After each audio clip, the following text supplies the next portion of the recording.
ఇక్కడ అమ్మ పాజిటివ్నెస్ గురించి ఇంకో మాట చెప్పాలి.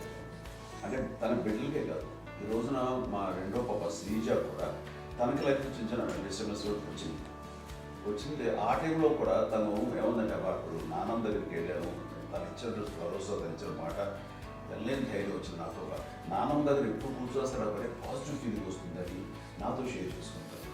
తను మాతో చెప్తుంటే అనిపిస్తుంది కరెక్ట్ అమ్మ, ఏం పర్లేదమ్మా, లైఫ్ అంటే ఒకరితోనే అయిపోదు.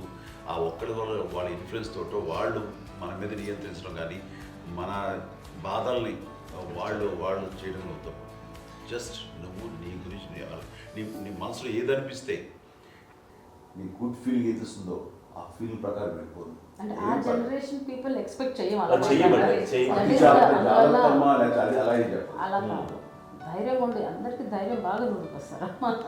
ఫాదర్ కూడా, మా నాన్నగారు కూడా అస్సలు ఎప్పుడు అనేవాళ్ళు, ఎప్పుడు మీరు పెట్టే చెయ్యి మీరు ఎప్పుడు పైన ఉన్నది తప్ప తీసుకునేలాగా ఉండకండి, చేతులు పెట్టుకొని అనే అట్లాంటివి చెప్తుండేవాళ్ళు.